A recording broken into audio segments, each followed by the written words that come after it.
Today is Thursday, April 21, 2016. It's my pleasure to introduce our presenters for today. I'll introduce Elaine Kraft and then ask her to introduce her co-presenters. Good day, Elaine. Welcome to the webinar.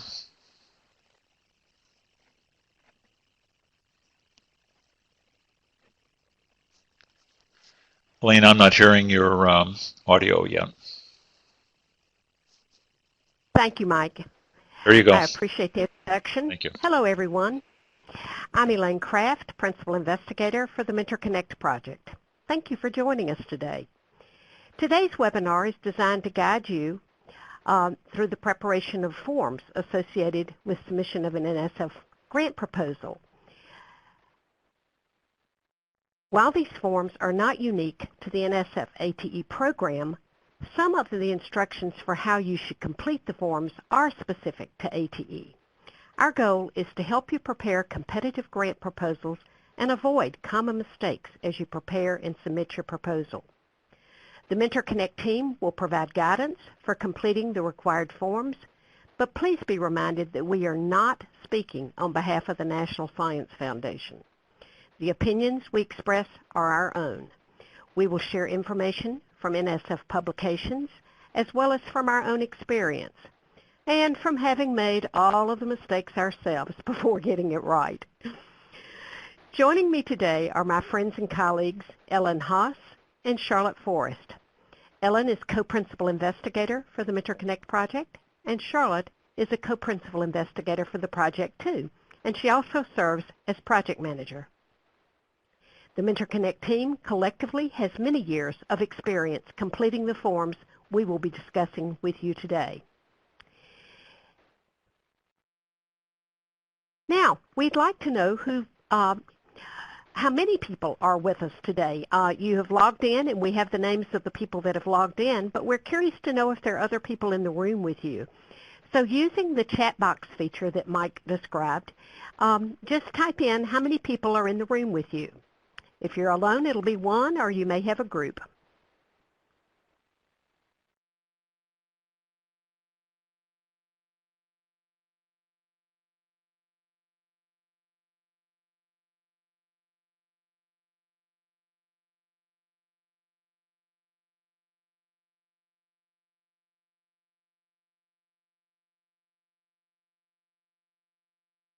Those of you who haven't responded yet, you can continue to go into the chat box and just let us know how many people are watching this webinar or listening to this webinar with you today.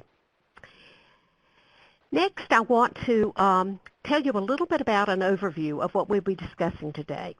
We will be covering 8 basic and specific forms or related documents that accompany NSF ATE proposals. You can see from this diagram that the heart of any proposal is the project description. Some people refer to this as the narrative, and we may use both terms during today's presentation.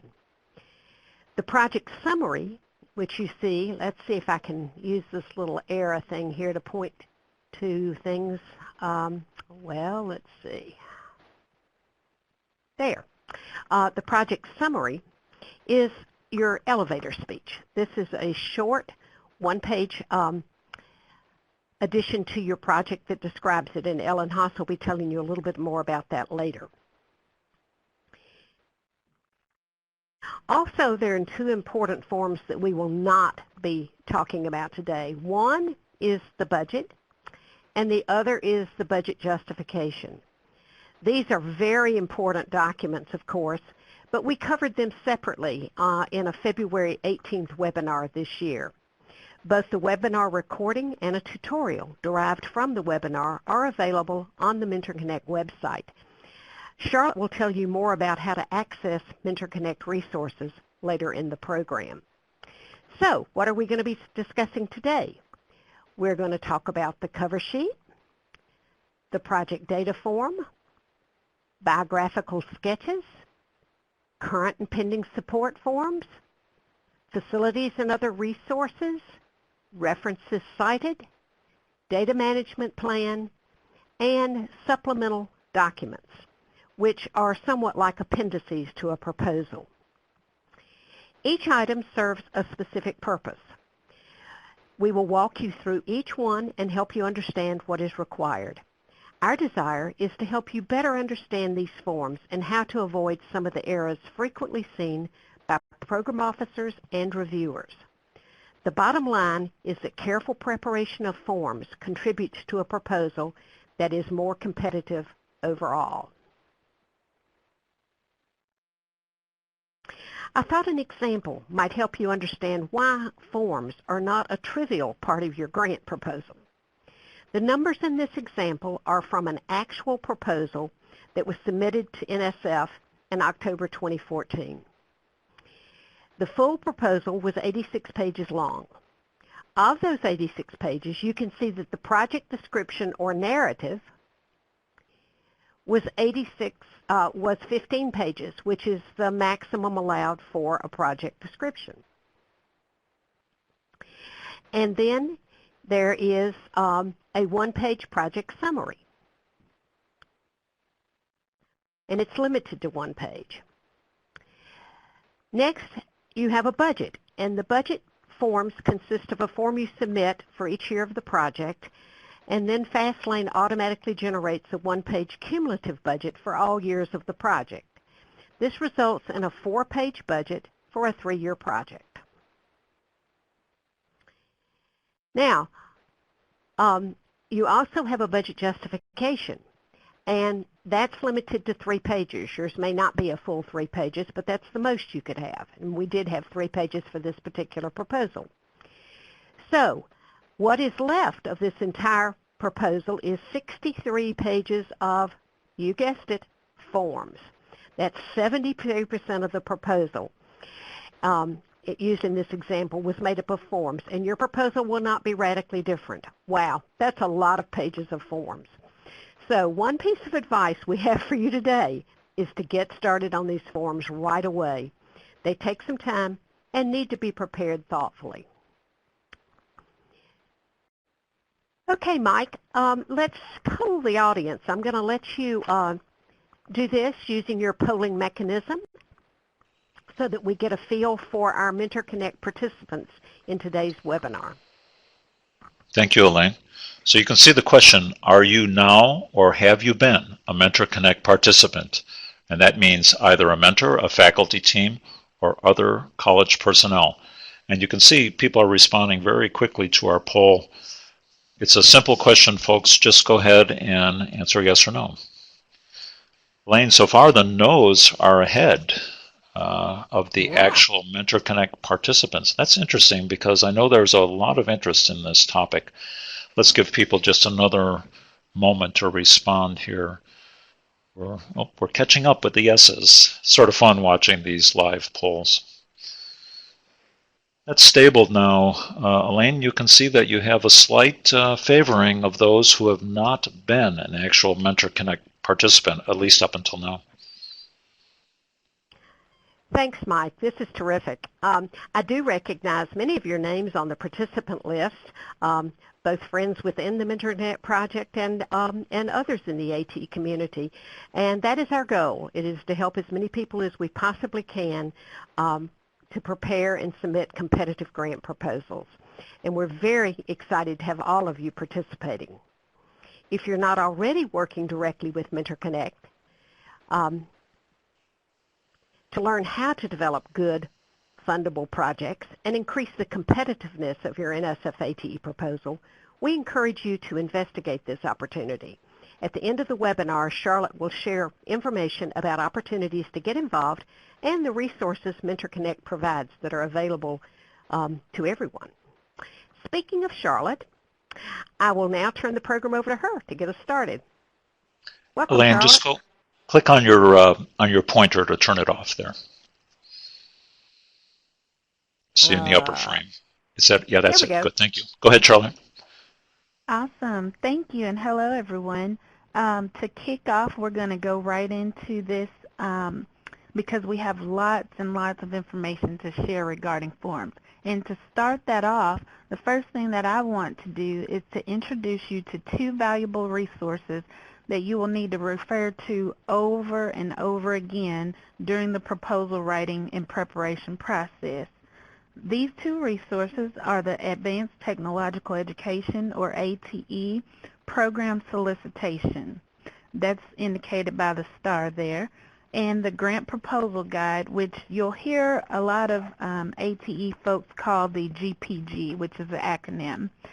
While the GPG covers everything that you need to know on how to submit a proposal to any division in National Science Foundation, the ATE solicitation includes information that is critical to ensuring that you're meeting requirements for your specific program. In this instance, ATE solicitation. So please, and you'll hear us say it quite often, please read your solicitation carefully. A special note on the solicitation, we recommend that once you've accessed it, that you print this out and refer back. Have it handy in your grants office. Make sure if you're a faculty member you have it at your desk. This is a very important document. As indicated by the dates, these documents are updated quite regularly. An ATE solicitation is typically going to be a 3-year solicitation. So if you're in the process of writing a grant right now, you're covered. But if you are looking to write a grant in the future, 2016 is the last year for the current listed solicitation. So please watch for the new solicitation for 2017 that will likely come out later this year. And then third, what you see on the slide is contact information for the Fastlane portal itself. This is a cute little box that's found once you access Fastlane on nsf.gov, but it proves to be very significant as you move towards writing your proposal. Now, just a couple of notes before you think about inputting your forms. Before you input forms into Fastlane, you'll want to meet as a team and think about some of the following, some which are listed on the screen and some which I'll highlight as an aside. Decide on one person to handle inputting information into the system. Usually it's going to be your principal investigator in collaboration with the sponsored research officer, or SRO. This is also termed at NSF as the authorized organizational representative.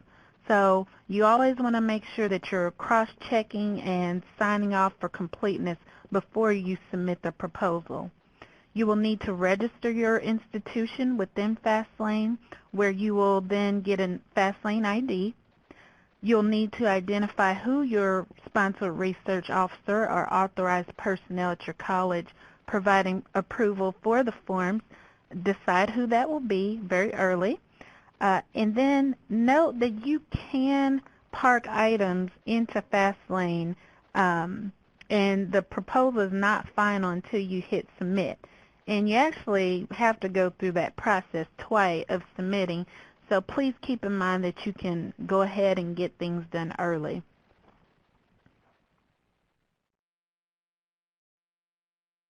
Now today in our webinars we like to give you first-hand information. So throughout this webinar you will see an icon that, as indicated on the screen, it's a little light bulb icon, and this emphasizes the importance or a tip or trick to be discussed throughout the webinar. These are things that the Mentor Connect team and others have learned the hard way, and we'd like to draw your attention to these small hints to make your life a bit easier and a smoother process. Before we get into forms, it's important to note where information is. A lot of times just getting to information can be a barrier for some of us, and as I've learned the process, this is something that's been very valuable. Reading the grant proposal guide, we refer to that time and time again. This document is actually a portion of a larger overarching procedural document at nsf.gov called a PAPPG, and that's how you'll usually hear it, which is the Proposal and Award Policies and Procedures Guide issued by NSF. As you can see on the screen, there are three major components of that document, and the GPG that we often refer to is one of the three. It is fairly easy to identify the location of the Grant Proposal Guide on the nsf.gov website.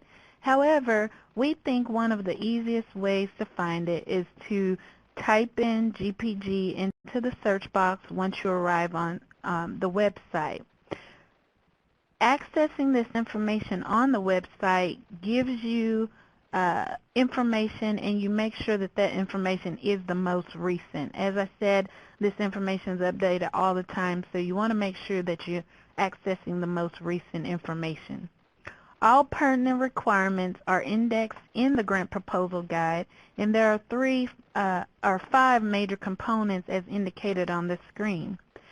Notable is the proposal preparation section, where you will find all of the proposal checklists and information about proposal preparation.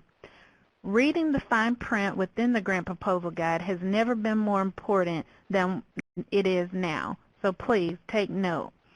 Seemingly minor information in the fine print can make or break your proposal. One important example would be something like pagination instructions, which is found in number 2 here on the screen under proposal preparation. Pagination and formatting guidelines are vital when you're filling out forms and producing your grant proposal. And just, I'm very visual, so I like to give a few examples. What you see here on the screen is actually a access point on the nsf.gov website where you would access the Grant Proposal Guide.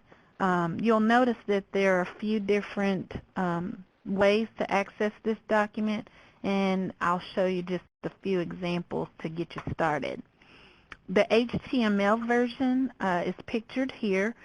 Viewing in HTML format allows users to see more of an overview. The links that are embedded have hyperlinks that allows you to access information pretty quickly.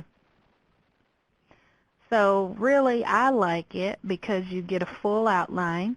You get detailed information kind of on one page.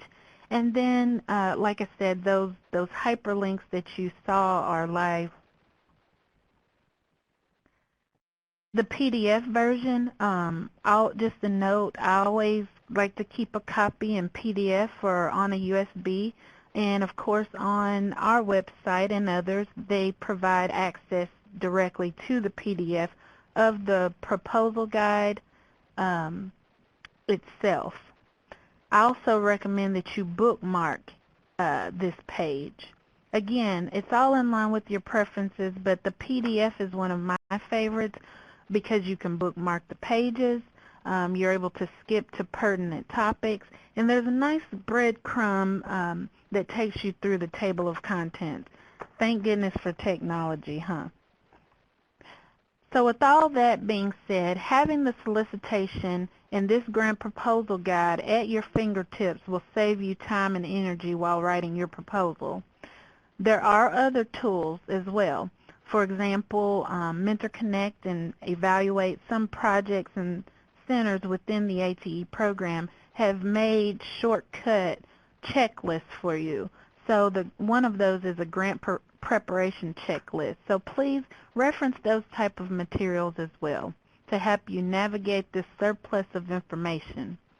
These tools are meant to assist you in interpretation of all of the NSF procedural documents, which sometimes can be pretty daunting.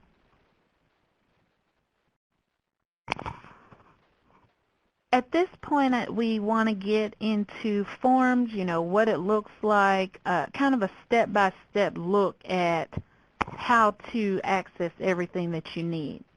Although the Grant Proposal Guide has all of the regulations that relate to the Fastlane system, the information itself and the way that you see it looks a little bit different, a lot different. Fastlane is the system or dashboard that you use, for now anyway, to input proposal information make changes to existing proposal information, and change personnel down the road.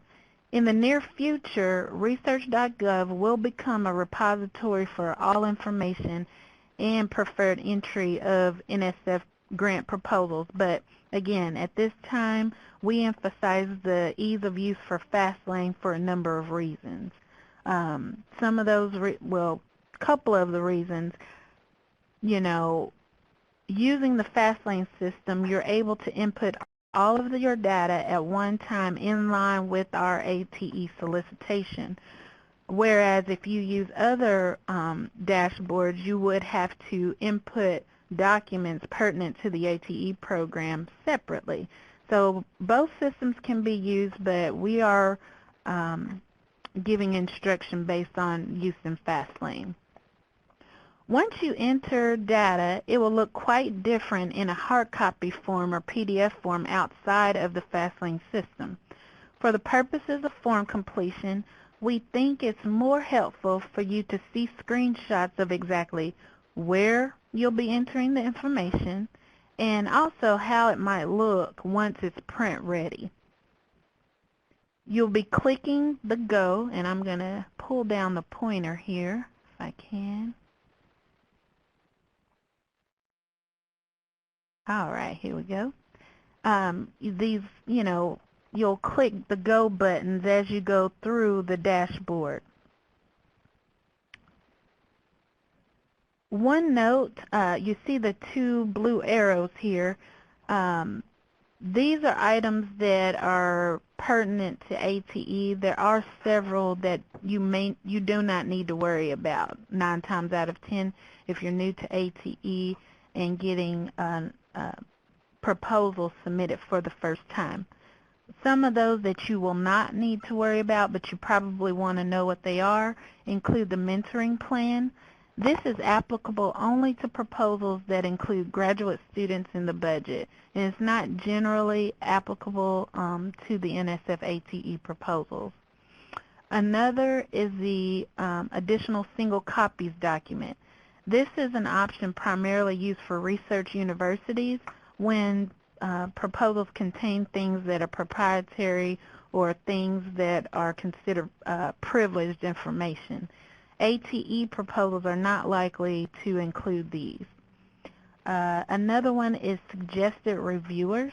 This is usually a research proposal function where experts in the field are limited, and this is not applicable, so you will leave this blank as well. And then lastly, deviation authorization listed here. This is any deviation from proposal submission per the grant proposal guide requiring advance permission from an appropriate NSF administrator. And again, this is not something that you're likely to fill out. So notice that you can view the latest and updated and saved information signified by date out to the side of the form. This is particularly nice, and Mentor Connect encourages proposers to add and save as much information into the Fastlane system as possible. So every time you make an update into the system, you will see where you've saved that information and the date, which is very nice. Now, one really important note. Again, things are always changing, and one significant change that NSF has made is that they have implemented a new automated compliance check function. So your proposal will not be accepted if required forms are not completed as specified. So it's very important that, as you're putting in forms, that you're going through double, triple, quadruple checking things to make sure that they look like what you want them to look like and that they will meet the criteria for a compliance check. So the very first form is a cover sheet. Here are some tips for completing the cover sheet information, and we'll go through some of this very quickly. The cover sheet provides the National Science Foundation with a concise summary of all of your administrative data for the proposal. It also certifies that all of the statements in the proposal are true and that they will follow, your college or institution will follow appropriate federal grant regulations. And then lastly, it secures signature and shows that your college has given permission for this award to be made, hopefully, in the near future. So in the cover sheet, there's no actual signature that you have to sign, but it's all now electronic process. So one other important note before I go into a little bit of detail on this cover sheet is please make sure that your sponsored research officer or your authorized, as coined by NSF, your authorized organizational representative, and you'll hear the acronym AOR for that, is registered within the Fastlane system. The AOR, or Authorized Organizational Rep, must submit certification using the AOR login function within Fastlane. This has changed a bit. In the past, there was a window for error, and users were provided a 5-day extension or deadline once their proposal was submitted. But at this time, it is vital that this is done in advance, before the submission deadline for the proposal. At this time, there are no exceptions to this rule, and your college must submit that there's an AOR certification that must be signed by the solicitation deadline. Again, if you get into Fastlane early and ask questions as you navigate the system, you'll be just fine getting all of this done. So this is what the cover sheet looks like once you've finished your proposal. The majority of ATE proposals, including those small, new to ATE, will be in the ATE program projects track. You'll add the choice into consideration for by NSF, and I'll pull down my arrow again. And this is indicated here. You really want to make sure that if you're not exactly sure what should go here, which again, if you're new to ATE or a new ATE project, what you see here is a true depiction of what should be there. But getting your proposal in the right category is super, super important. Projects take longer than you think they will. You have to give time for evaluation at the end of your project and different things. So please make sure that you request the maximum time that you can, i.e. for a small grant, the 3-year maximum. So in this box, you would put 36 months under proposed duration. You'd be surprised how long it takes to, get everything ramped up, and you want to leave that wiggle room at the end.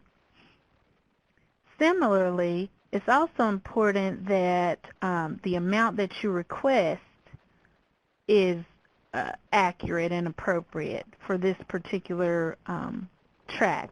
For small grants, those that are $200,000 or less, you'll want to indicate that here. Please be mindful of indirect costs and other expenses that could carry your total over a threshold of $200,000. If your grant is over $200,000 and you're submitting for a small new to ATE proposal, your information will likely be reviewed in a project discipline category other than the small grants category. We've kind of found that out the hard way. So please, if you're new to ATE, make sure that this requested amount does not exceed $200,000. Just a quick note about your proposal number here at the top of the page. This proposal number becomes your grant number should you be awarded and your proposal accepted by NSF. Knowing your proposal and grant number is very helpful at every stage of the proposal. This is how you locate your proposal when you're working through Fastlane, and it also helps identify your college when you're communicating with your program officers. If you're participating in Mentor Connects, for example, we ask for this proposal number to track the status of your awards and help you through the process. Just a quick note, NSF is most likely to set your start date for your project on a date that you select, so please consider what would work for your business office. For example, we have a July 1 fiscal year start, so it tends to be a bit easier to align proposals with that particular date. Consider the time it will take to get faculty release time worked out and when you want to start the grant based on that. For example, if you receive your award notification in May and you select a date of September 1 to start, your summer, you will have to get all of that summer worked out. Choosing a mid-semester start date will make it difficult or impossible to get people working on your grant and supporting your grant as it rolls out. Another note, don't choose a date that is too early in the calendar year. This could result in a receipt of your award notice on or after your requested start date, which will put you behind from day one. You want to stay ahead of the game. The start date, it can be changed, but it's not a very easy process, so that's why we're putting a little bit of emphasis here on making sure that you work all of that out with your team at your college. So all in all, it isn't a form. What you see on the screen is not something that you're inserting information into piece by piece. However, you submit information elsewhere in the Fastlane system, and this is what is populated. It's not done carefully. You can end up with, if you see at the bottom here, their PI names and information about them. You want to make sure that all of this information is complete. So, and if it's not complete, it can tend to look pretty sloppy to a reviewer. So please just always, look at your proposal, print it out, look at it, and do all of that prior to submission. This is a print-ready version of the certification page. We talked quite a bit about that authorized organizational representative feature, and this is where all of that pops up, and you're able to confirm that information has been input and completed. You do not want any missing information here. So, in a nutshell, and remember when you see that light bulb icon throughout the webinar, please note that as a real deal tip and trick. It's important to remember that the cover sheet is where your title is entered. Do not use an NSF in the title or National Science Foundation. Strive to find a title that's very descriptive, innovative, but yet meaningful. For example, this last bullet I just want to emphasize, you might use something like expanding internships to improve success rates in engineering technology, or you might even use the title of Bridge to Biotechnology. Don't try to be cute, and please don't be demeaning. Don't call your faculty out by saying we're having a program and it's going to be called Turning Bad Technician Educators into Good Ones. We guarantee that does not usually sit very well with your peers, so please be mindful as you formulate a title. Names that result in acronyms, they can be good, but again, you just want to clarify what your message is in your proposal. Project data form, that's the next form that you will see as you navigate through the Fastlane system. This form provides the reader and reviewer a quick glimpse of the discipline, the type of college submitting the proposal, potential numbers and kinds of populations on who will be impacted, and an indication of the kind of proposal in broad terms that you are submitting. So just a couple notes here on the screen, but the main thing that we want you to note is that you don't want to minimize your impact. You know, if you have college partners, external organizations that you're working with, please, note that. And for example, if you're planning to host a workshop of 20 high school teachers on how to infuse geospatial technology into their classes, and you expect each of those teachers to use a new teaching module or geospatial technology tool in, say, 8 classes, you have an average of 25 students in each class. And so that impact is huge. That impact is huge. You could impact up to 4,000 students. So you want to be realistic, but you also want to indicate that here's a place to do it.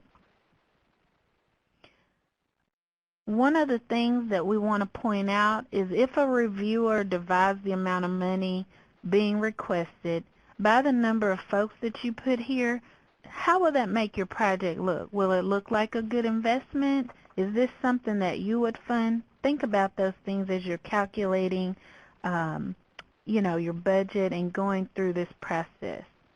But the project data form is where all of that is done. Boy, oh boy, we're only halfway through, 2 forms in here, but this is the table of contents, and yay, we get a little break. This is a freebie. The Fastlane system does automate this portion of the proposal automatically. However, it does look different in the system when it shows it to you versus the output, so we just want to make note of that. So at this time, we've covered a reasonable amount of introductory information about forms. So if you have questions, please enter those into the chat box at this time. And Mike will help us facilitate those, and we will move forward with the webinar. Thanks, Charlotte. We do have a couple of questions. There are some technical ones. For example, do you know how to do this? I'm not sure I do. How do you change the highest degree of a principal investigator? How do you change that? Do you know, Charlotte? If not, we could ask Elaine. I'm going to defer, as I've never had that happen. Mike, I'm assuming that somebody has, for instance, registered somebody in Fastlane, say with a master's degree, and that particular individual then completes a doctorate degree. You can go back into the system and as if you were going to be registering this person again, and you can update that file information for them. Sometimes you need to do that when telephone numbers change and that sort of thing. Sure. So you go back into where you registered them originally. That makes sense. Now, Elaine, as long as I've got you, here's a good question. You're asked, Charlotte mentioned putting in the start date. Well, if the proposal is submitted in October, what's a reasonable start date to put in? Well, the earliest I think I have seen an award come out for somebody was April the 1st, and that is early. There are a lot of notifications that will come out beginning about this time of year, but most of them are for start dates May 1st, June 1st, July 1st. Sometimes the start date will be the middle of a month, but we actually have a graphic in some of our materials that show the length of time from the time you put the proposal in until you're likely to hear from NSF, until you're likely to get your proposal started, and it is a time lag. But I would not encourage anybody to really ask for a start date before the summer, after the October that they submit. That would, June 1st is probably the safest date to put in, although there's no rule about that. You can certainly put whatever date you want to in. It just may not match up with when you get the award. One more for you, Elaine, or Ellen might jump in as well, but let's start with you, Elaine. Is the authorized representative, the one that has to sign the thing, is that the same as the ARO or the SRO? I think there's a slight distinction between an SRO and an ARO. The ARO has got the highest level of authorization to take action on behalf of the college. Okay, good. I So see. once the ARO is, yeah, and the ARO is established, the ARO establishes the permissions that everybody else in the system that's registered with NSF has. Good, and one of our participants has given us some detail there in the chat window. Thank you for doing that. Well, good. At this point, I'd like us to go forward, Charlotte and Elaine. I think let's go forward because people have gotten a good sense. They're starting to put their questions into the chat window. So take us forward. Awesome. Ellen? I'm going to go back to your presentation now just a second while I head back there. Okay, now we're back. Go ahead. Thank you. I'd like to cover our project summary. So this is essentially your one-pager. Your project summary summarizes your project, including an overview, and most importantly, includes a statement on intellectual merit and broader impacts of your proposed activities. And you're going to hear those terms a lot. Note your proposal will not be accepted if it's submitted without a project summary, or if the project summary does not address both the intellectual merit and the broader impacts of your proposal. So Fastlane will prompt you to enter this information into 3 separate text boxes. So that's actually what you're seeing on the screen. Again, in overview, intellectual merit, and broader impact, you're required to submit information in all 3 of the text boxes. Your project summary in total should be no more than 1 page, and the total number of characters that will be accepted, totaling all 3 of the boxes, is 4,600 characters. So say you prepare your project summary in Word, you can then cut and paste the appropriate pieces into the text boxes. We will have you note sometimes there can be difficulty with character counts when cutting and pasting. So if you get repeated errors and you're not seeing these invisible characters that are somehow transferring over, you may have to resort to typing the text directly into the text boxes. And if you are successfully able to cut and paste, you do want to be sure to proofread.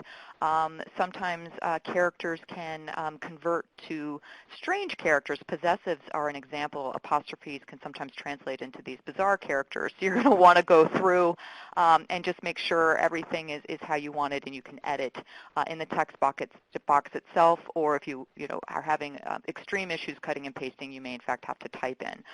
I mention this because NSF will only accept the project summary as a separate document or something that you would upload into your proposal if it contains a lot of special characters such as mathematical symbols or Greek letters, because those wouldn't be supported in the text box. So if your summary includes use of these characters, you would need to check the box on the project summary page that says that you would be uploading it as a supplemental document. Note this is not typical of ATE project summaries to have these types of special characters. So again, unless your descriptions include that, you should just plan to use these text boxes to input your project summary. All right, some takeaways. Just to go over some of the 3 parts of the project summary. The overview is a description of the activity that would result if the proposal were funded, and a statement of the objectives and methods to be used. So it's really key that you should clearly identify in the first sentences the disciplinary focus of the project, the kinds of activities proposed, whether it be curriculum adaptation, professional development, and the primary audience for those activities. NSF uses this information to assign the proposal to a panel for review. And you'll need to get right to the point of your grant and explain your proposal's objectives and what you would do to achieve those objectives.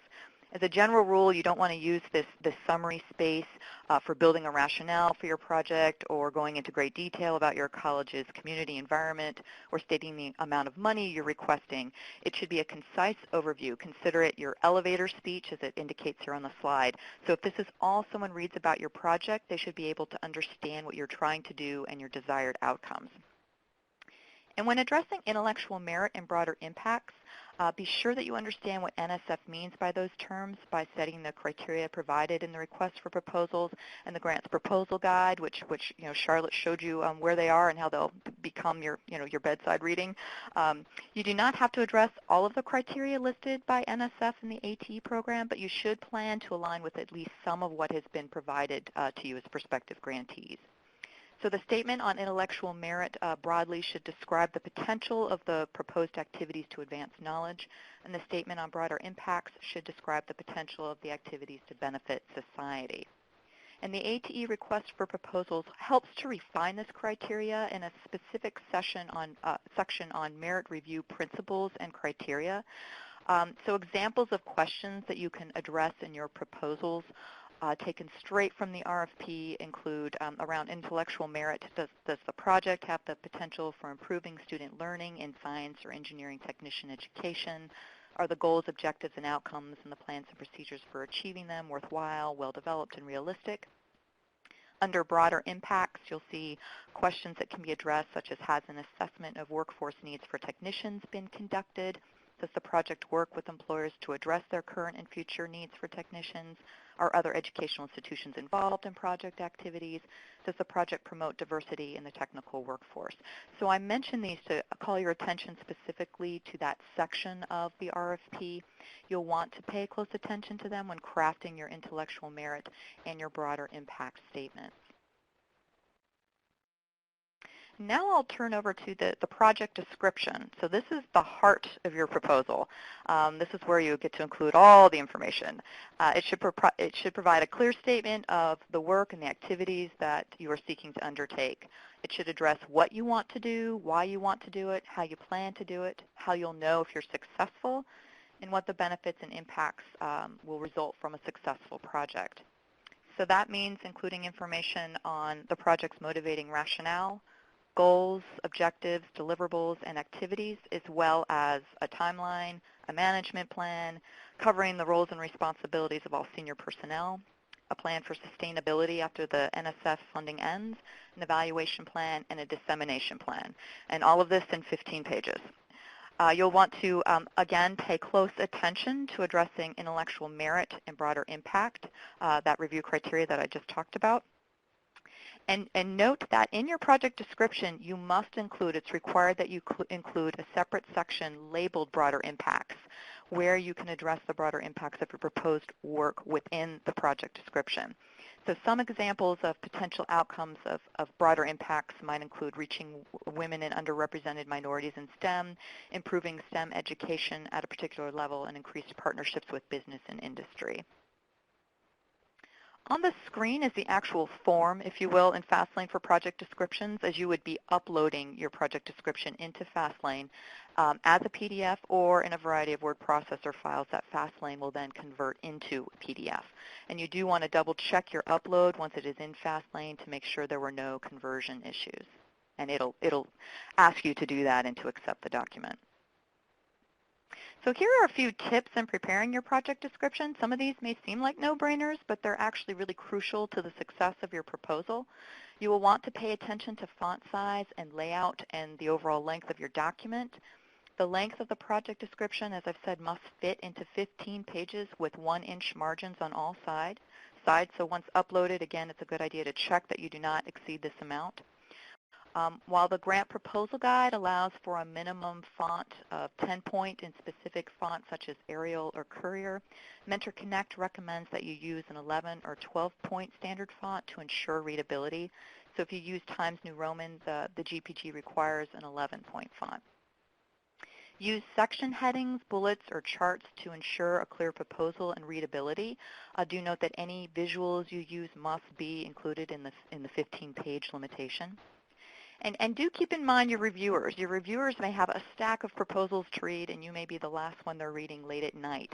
So if you've submitted something using a minimal font size with a poor layout and you don't have topics and headings that help and ease, it may not encourage a good rating.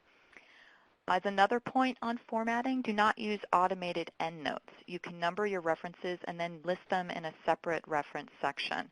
There's a references cited section in Fastlane where you can upload your references or list them in a text box, which Elaine's going to cover shortly. This is a required section, and the project description should make clear how each reference played a role in motivating the project's design. And since it's its own section, references do not count towards your 15-page limit. Also note that the project description should be self-contained, so you shouldn't include URLs that would ask reviewers to leave the description to view an external site. For one, reviewers are under no obligation to leave your proposal and view an external site. That information could circumvent page limitations, and the sites could be altered or gone between the time you submit and the time it's actually reviewed. So as with all of this, you're going to want to make sure you follow grant guidelines for what the project description should address. There is another specificity that the project description must begin with the section results from prior NSF support, if applicable. As the majority of you are new to NSF funding, this would not be applicable, but if any PI or co-PI identified on the project has received NSF funding, including any current funding, in the past 5 years, information on the award is required, whether or not the support is directly related to your proposal. So there's specific guidelines on how you'd want to list those results from NSF support if that is applicable to your proposal. And then I will move on to biographical sketches. So biosketches are required for each individual on a proposal identified as senior personnel, including PIs or co-PIs. And the biosketches should be uploaded as single PDFs or entered as text for each individual senior personnel. And NSF has a very specific format for biosketches, so again, consult the GPG. And it's a good idea to create a template for biosketches. So when you're asking your senior personnel to complete them, they can input their information in the required format. Mentor Connect also has examples of biosketches in its resources for you to reference as well. And this is something you want to complete as soon as possible. This is something you can get out of the way and upload it into Fastlane while you continue to work on other parts of your proposal. I wanted to go over a little bit of the components of the biosketch. They must not exceed 2 pages. You don't want to include any personal contact information, and the biosketches should address education and experience of the senior personnel to run the grant project. So under professional preparation, you would list the name of the undergraduate, graduate, and or postdoctoral institutions and include the location of the institution, major's degree, and year.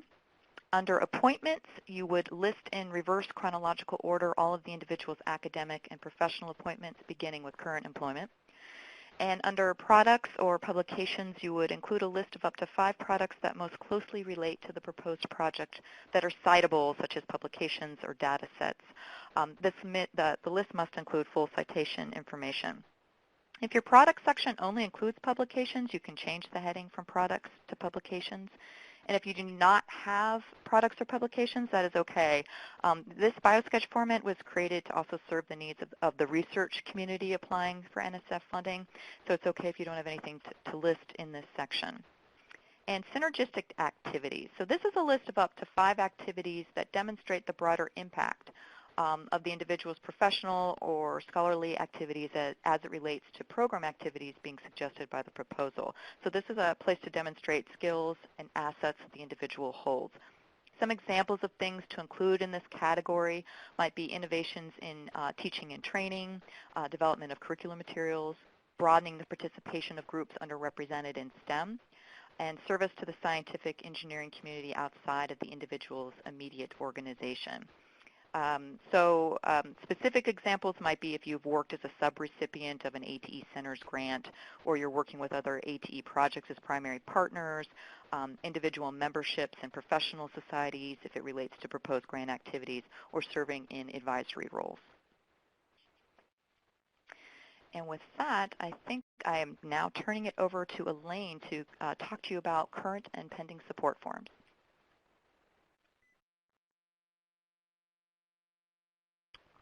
Thank you, Ellen. Current and pending support forms are required. Many people find these forms confusing. To understand how to correctly complete the forms, it helps to know why you're being asked to do so. This is the reason. NSF wants to know that the individuals who will be working on the grant will not be committed for more than 100% of their time should the proposed project be funded. Also, NSF wants personnel working on grants to have dedicated time to do this work. The expectation is that grant personnel will have a portion of their normal workday or work week devoted or dedicated to the work of the grant, and that the cost of providing this time will be covered with grant funds. Alternately, or additionally, a person may be paid with grant funds for doing grant work when not under contract to the institution, which is frequently the case during summer months.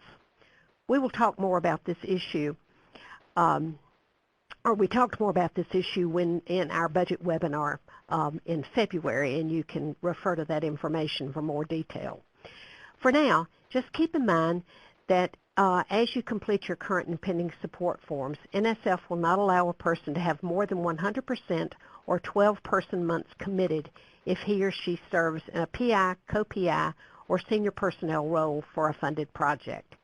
In general, there can be no extra pay while doing grant work. There are very limited exceptions, but tread carefully. We advise discussing what you have in mind with a program officer at NSF if you have questions. When completing the current and pending support forms, it's important to understand the definition of current and pending. Current refers to grants already awarded, not the one you're working on. Pending is what you call a proposal that either has not yet been submitted or has been submitted but for which funding decision has not been made. The proposal you may be preparing at this time, therefore, will be a pending grant for preparing current and pending support forms. Let's now talk about how many of these current and pending support forms you will need to prepare. Separate entries are required for each person serving in a senior personnel position, which includes the principal investigator, all co-principal investigators, and anyone else working on the project that you classify as senior personnel. And that's actually a budget category. And for each person, there must be a current and pending support form for each proposed or ongoing project for which the person has a time commitment, including the proposal you're preparing. This means that every person included in your proposal, in any of those roles I mentioned, will have at least one current and pending support form, even if this is your very first NSF ATE proposal. The Grant Proposal Guide tells us that current and pending support forms must include all current project support from whatever source. So if a person who will work on your project is receiving financial support from other grant funding sources, this support and the corresponding time commitment must be listed. The GPG states, for example, federal and state, local, foreign government agencies, public or private foundations, industrial, or other commercial organizations. Please note that the Grant Proposal Guide also states that the proposed project and all other projects or activities requiring a portion of the time of the PI or other senior personnel must be included even if they receive no salary support from the project. That's a point that a lot of people miss. As you can see, the time commitment for all senior personnel who will be working on a project can't be taken lightly or taken for granted.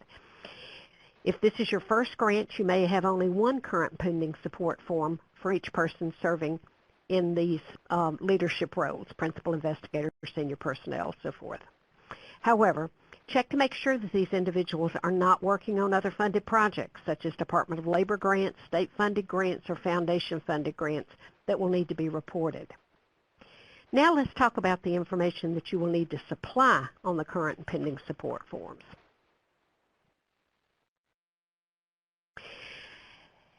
There's a template in Fastlane, which is shown on the screen now, for preparing these forms. This is what the template looks like. The process goes more quickly if you collect all of the information you will need prior to completing the forms. I will walk you through each line for which you will be supplying information. Also, check and double-check to make sure that the information you submit in the current and pending support form is consistent with the information you provide elsewhere in the proposal. Now, that sounds like a no-brainer, But the reality is you may be adjusting your budget over time and you've already completed your current and pending support form and you don't remember that you need to go back and change the current and pending support form too if you change the amount of time somebody would spend on a grant. So be sure to look across these various places this information is reported to make sure it's consistent throughout your project. The NSF staff will check to make sure that the time commitment is consistent and that it is done correctly. You will need to supply the following information for each project and person for whom a form is completed. The project or proposal title, the source of support, and that's asking who funded the project or who is asking to be funded for this particular proposal. These sources may be NSF, Department of Labor, U.S. Department of Education. That's the kind of response that you would put. It may be State of California, a foundation such as the Lemina Foundation. Just put the source of the support that's either been received or that you are requesting. The project location is typically your institution's location or the location of the entity currently implementing a previously funded award. It could be another institution, say if you're a co-PI on another project that's funded to a different institution. The total amount of award, that's over all the years of funding for the project that you're describing. The start date of that project, the end date of that project, and there's a specific format for month, day, and year. And then the type of support, the current or pending. So make sure that you have indicated the right category for the project and the time commitment that you're reporting. The person months per year committed to the project is the trickiest part of this whole form. I think the rest of it people do pretty well. But in this particular case, if I can get the little arrow over here, this is the one we're going to talk a good bit about because that's the tricky one that most people mess up. And that's where the majority of mistakes get made. And associated with that is this calculation right here. So let's look at an example. In this, the person months per year committed to the project is the way you report a person's time commitment. You will see in the note at the bottom of this page that the question is not whether or not you will be working on the project all year, but how much time translated into months that you will devote to the project over the course of a year. Person months must be reported with only one decimal place, so you may need to round off numbers when reporting. There are 3 options organized into 2 categories for reporting time. Person months are to be reported in one of those categories or the other, never both. The first category is calendar. The calendar is typically used for 12-month staff who work some every month during the year.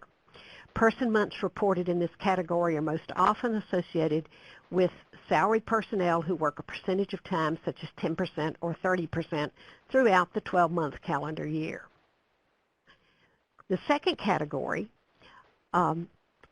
includes academic and summer. You really can't tell from the way they're lined here. See the academic here and the summer here.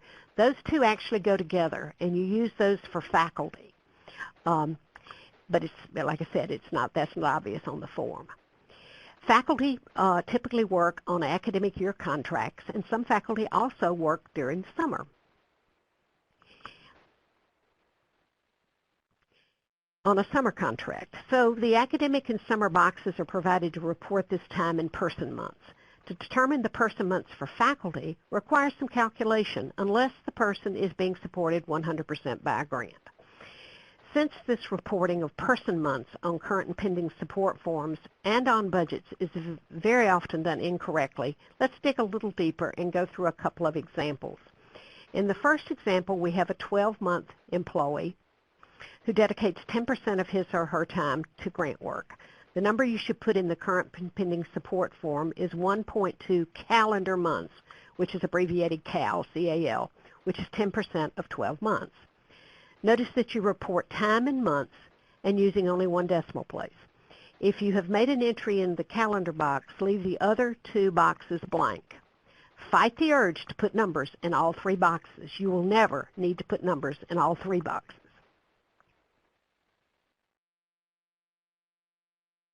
Next, consider a faculty member who is working on an academic contract. Typically, these contracts are for 9 months, but in some situations, it may be a 10-month contract. This is where your math skills will be needed because all time must be listed in months. Some translation will be required. For example, if the faculty member typically teaches 5 courses per semester and this person will be provided with 1 course release time to work on the grant both fall and spring semesters, that's considered 1/5 of a person's workload or 20% release time. Academic, referring to the academic year. Calculate 20% of the months covered by the academic year contract and report that in the academic box on the form. In this example, I assumed a 9-month contract, full-time teaching load of 5 classes, and 1 course release time per semester to be provided by the grant. This will be 1.8 person months for the academic year. If the release time for the person is just for 1 semester, then you would report half as much time in months based on the number of months covered by the person's academic calendar contract. 1 course release time for 1 semester is 0.9 person months, so we would enter 0.9 in the academic box on the form. Now let's consider a situation where a teacher who has 1 course release time for fall and spring semesters also will work on the grant in the summer. Again, you must determine the time the person will work on the grant in terms of months and report this in the summer box option. For example, the summertime commitment could be 2 weeks or half a month, which will be reported as 0.5 person months. You enter the 0.5 in the summer box on the form. If a faculty works on the project only in the summer, then you just put that in the summer box. If they work during the academic year, fall and spring, and in the summer, then you will have something in the academic box and in the summer box. But then in that case, you want to leave the calendar box over here empty. Remember, you're always going to have something empty here. Never all 3 boxes filled in. You may just have summer, you may have just academic, you may have just calendar, or if it's a faculty member working both academic year and summertime, you'll have academic and summer.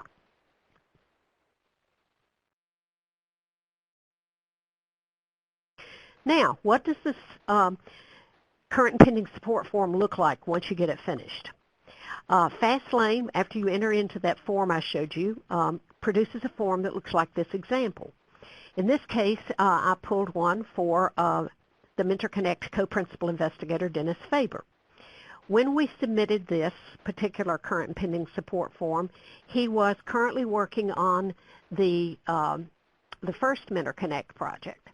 So this was his first one up here. This was current support, and he was being, and since he is not faculty, he was reported with calendar person months, and notice that the academic and the summer are both left blank. And then, because we were putting a second Mentor Connect proposal in, we had to report that as pending support. So he had 2 entries into this particular current and pending support form. NSF will be checking these forms and adding up all of this time, you know, in here and here and here. They'll go down and they'll look at all of that to make sure that you do not have somebody reporting more than 100% of their time in a time frame. They will pay attention to the start and end dates for projects.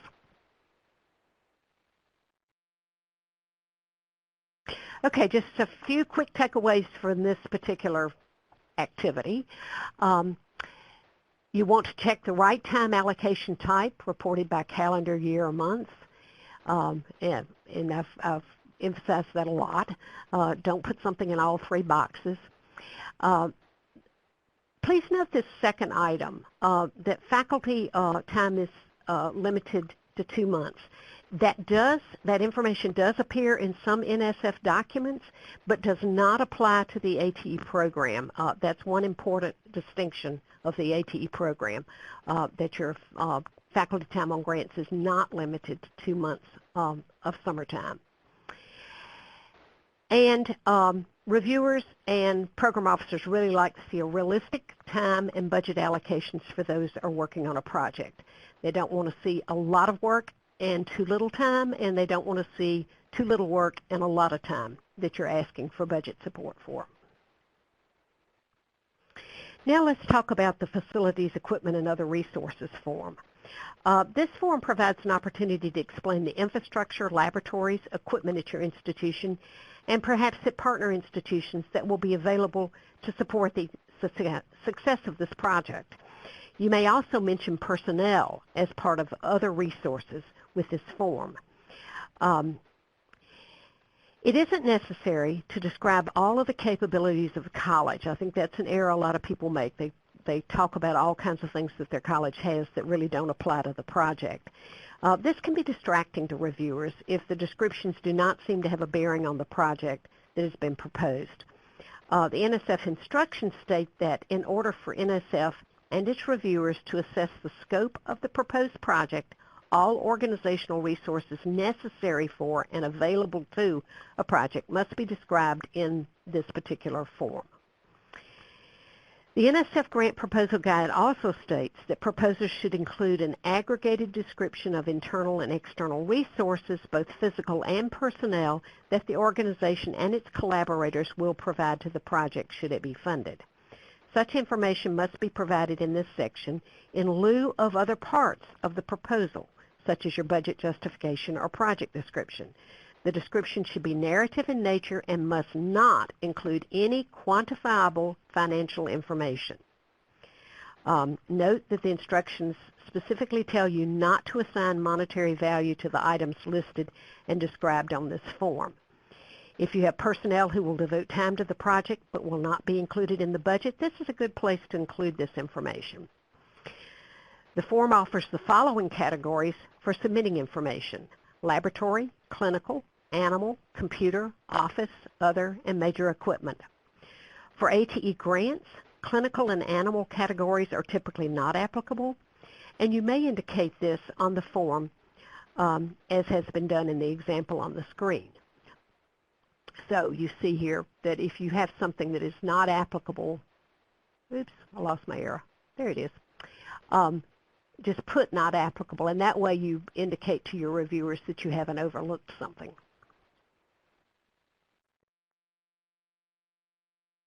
Laboratory support is quite often important for the successful implementation of an ATE grant. If this is the case for your project, then you will want to describe your current capability even if the proposal includes some improvements or equipment additions. Computer capability can be essential for your grant, especially if the project focuses on information technology, cybersecurity, or in any number of other advanced technologies that are computer dependent and will make use of the computing capability in computer labs at your institution. Office support is also important to describe since budget guidelines specifically state that grant budgets may not include office furnishings or everyday office equipment such as computers, copiers, and items that support normal office operations. The personnel implementing the grant, however, will definitely need office support.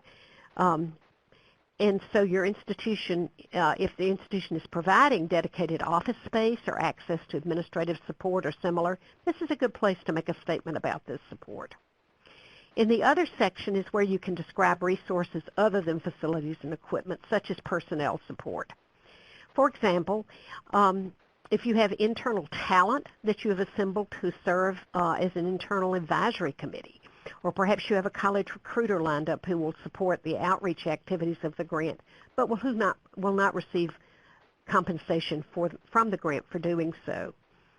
A third example of personnel you may want to describe in this section could be instructional research personnel who will help you with internal evaluation and data collection.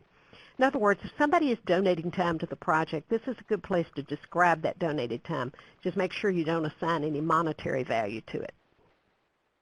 Major equipment can be an important category for some ATE grants. Advanced technology programs are very often equipment intensive. Your institution may have major equipment that will be used in implementing the grant, or you may have a partner university or industry working on the project and providing major equipment for your students. Perhaps you have a university or industry partner with an electron microscope or a clean room that will be used for teaching your students. If major equipment is involved in the success of your project, this is a place where you can describe these resources. I think you can see that the Facilities, Equipment, and Other Resources form gives you an opportunity to share information that you can't fully describe elsewhere in your proposal, and in fact, aren't supposed to describe elsewhere in your proposal. The final set of ancillary materials for your proposal, known as supplementary documents, is the other place you can include some additional information to support your proposal. Now let's talk about references cited. NSF expects you to do some research, a lot of research in fact, on the process as you develop your grant proposal.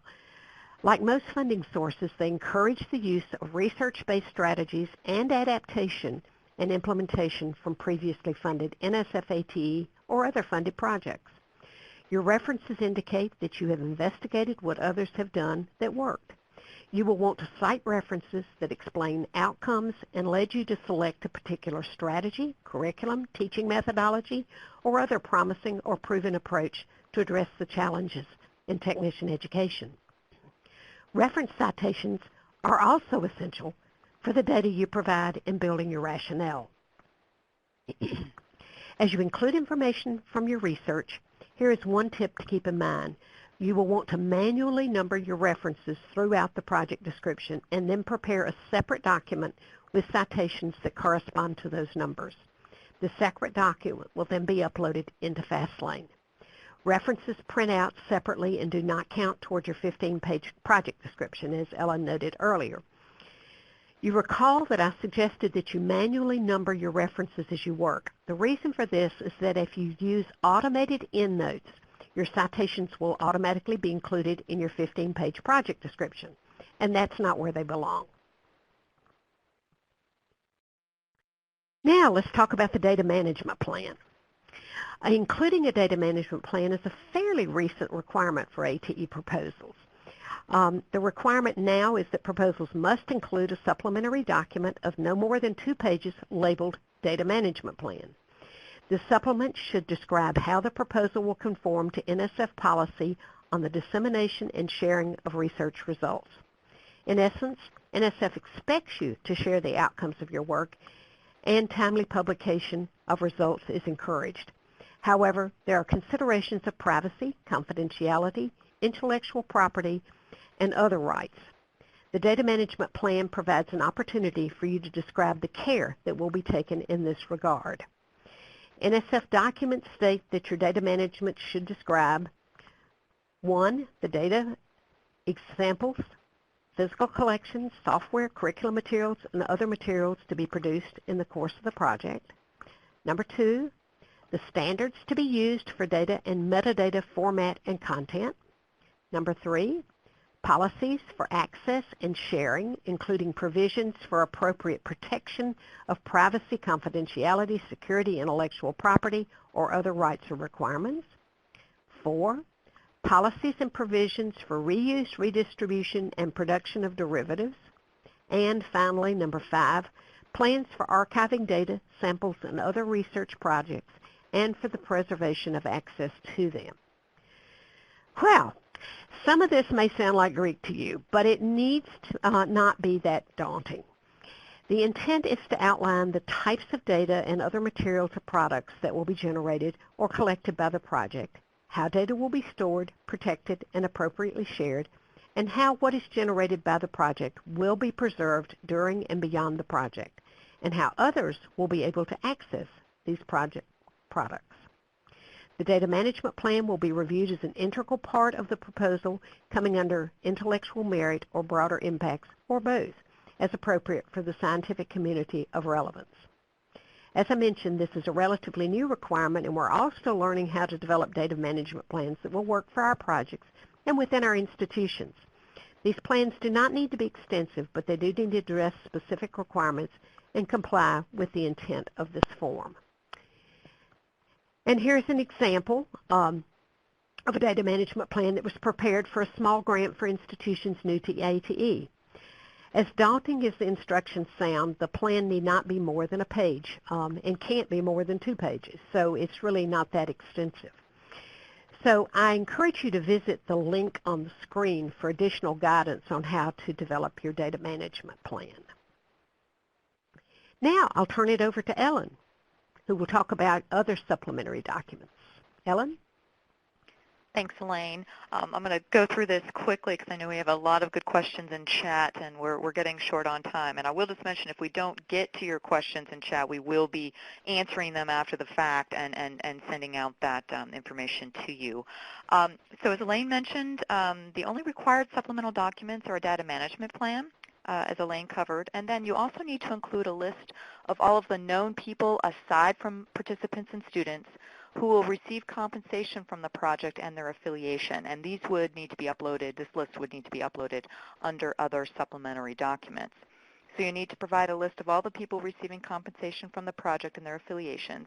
And some of these people may not be from your college. And this is an area to look for consistency. The list needs to be consistent with the budget and budget justification you submitted in your project description and your current and pending support form. So in other words, if you don't want someone listed in this supplemental document whose function hasn't been addressed in the project description or the budget. Letters of commitment, while they're not required, it's a good idea to obtain a few well-chosen letters of commitment for your proposal. And the key word here is commitment. Reviewers want to see documentation of commitments, such as a letter from an industry partner pledging resources or time to the project, letters that outline specific collaborations, partnerships, or resources and are not merely letters of support. So letters that just endorse the project or offer non-specific support shouldn't be included. And you do want to be aware of boilerplate and developing templates for letters. Reviewers do notice if you have a solid proposal but then have 5 identical letters of commitment, it just doesn't look good and it actually calls into question the real level of commitment on behalf of a partner. So you do want to be aware of boilerplate. Reviewers do take notice of that. Examples of other supplementary documents that you might want to include, if you're proposing to revamp curriculum and have already updated a module, you might want to include a sample of that. Or if you're conducting a professional development workshop and have developed a draft agenda for that workshop, you could include that. You just want to be careful not to go over 30 pages. Reviewers are not required to read anything over that amount, and it's also discouraged. And you also want to note that any supplemental document needs to adhere to the same font and page formatting requirements as the project description. And supplementary docs can be uploaded into its specific section in Fastlane. General advice, start early, review what you've written several times, and don't be afraid to ask questions.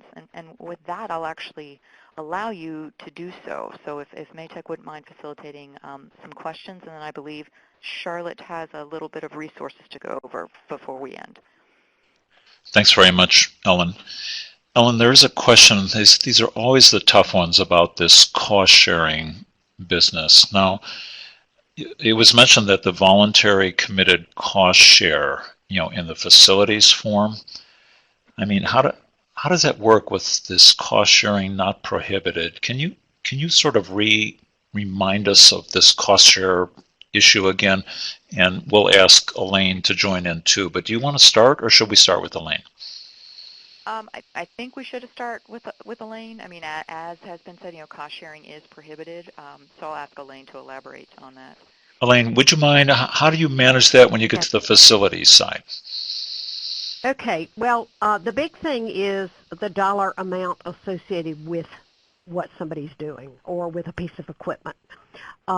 You may have an industry, for instance, that's going to allow you to use a piece of equipment or something like that, but you just can't put a dollar amount with it, and you can't put anything about cost sharing in the budget. That is expressly prohibited. But you do have people that are contributing to the success of your project who will not be in your budget. You couldn't possibly put everybody that contributes to your success in the budget. And so you can describe this in the facilities and equipment as long as you just steer clear of monetary amount. That is your one place you can describe that sort of ancillary support.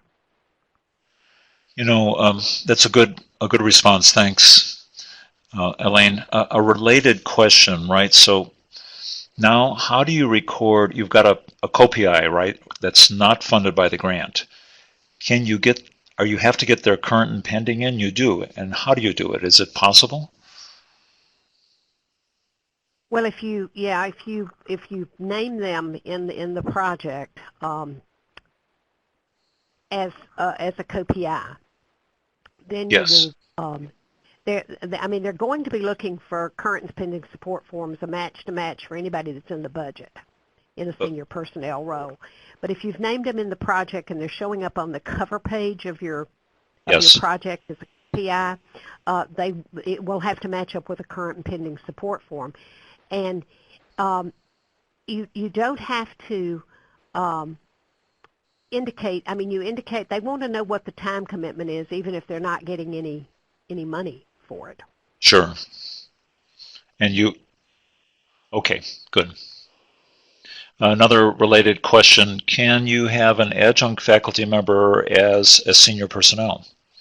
They have to be full-time faculty. There is no requirement that they be full-time faculty. There are some pragmatic reasons why it's not always a good idea to have an adjunct faculty member as a principal investigator, because there are certain things principal investigators need to do at the college, initiating contracts and purchases and stuff like that, that an adjunct would not have the authorization to do. But there is no restriction, and sometimes adjunct faculty are real value added to projects. Elaine, as long as I've got you, let me try one more on you. Do you think you have to name an evaluator, or could you get away with a to be named? That's a tricky question. Typically, reviewers like to see the evaluator named. They like to see a robust evaluation plan. In circumstances where your college is going to make you, for instance, bid out for evaluation or something, you may want to say, that your evaluator would be a particular person or an equivalent, somebody with equivalent talent in preparation and so forth, to be selected through the college's competitive bid process.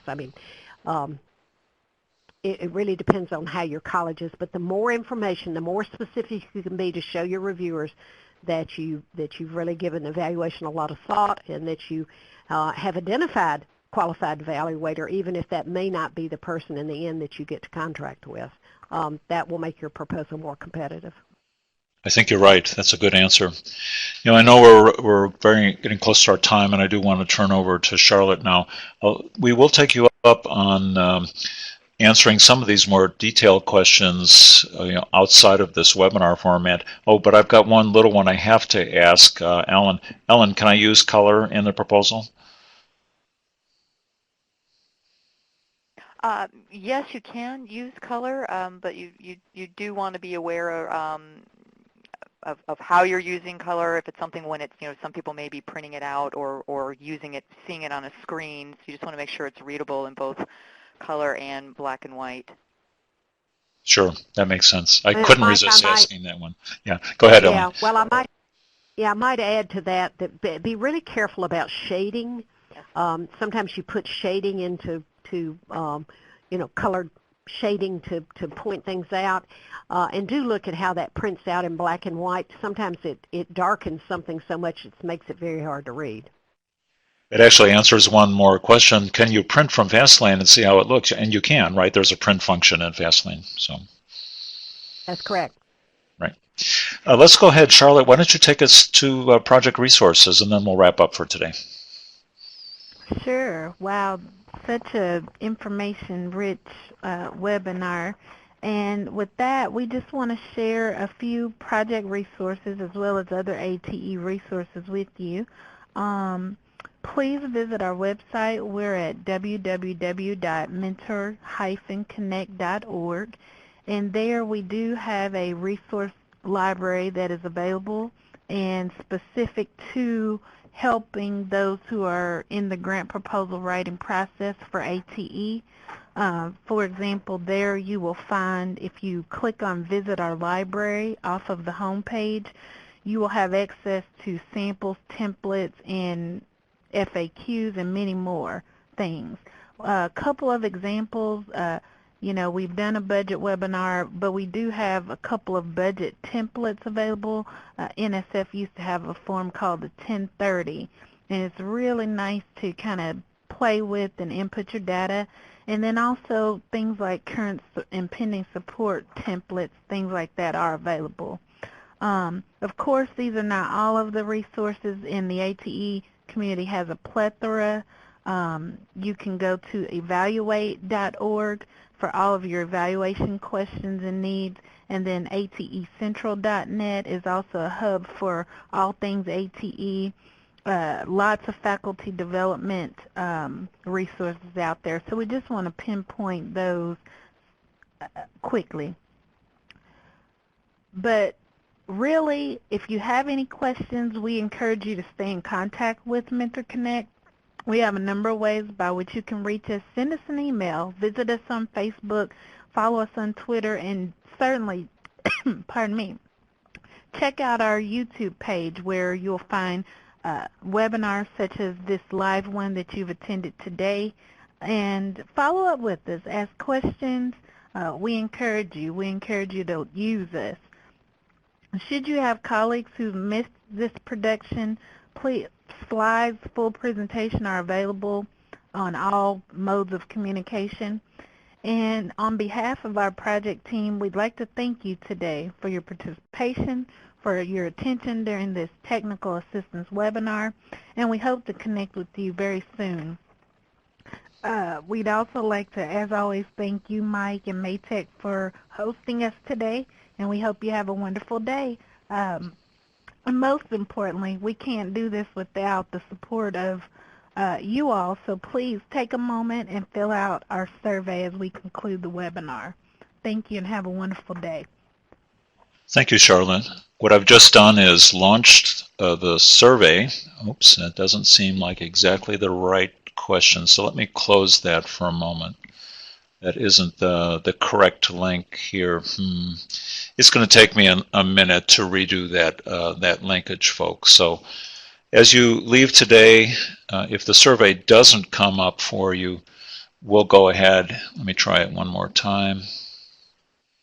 Nope. So I've got to recorrect that link there.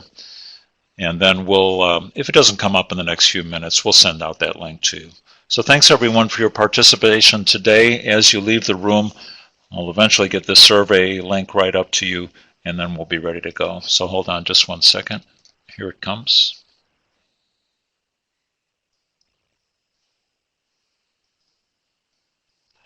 That's not it. No, that's the Western Michigan.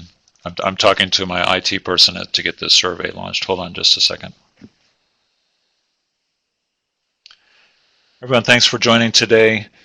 If we are not able to launch this survey for you, we're going to go ahead and send that to you by email. So thanks everyone. Ellen, Elaine, Charlotte, thanks very much for your participation today. That officially concludes our webinar. Goodbye, everybody.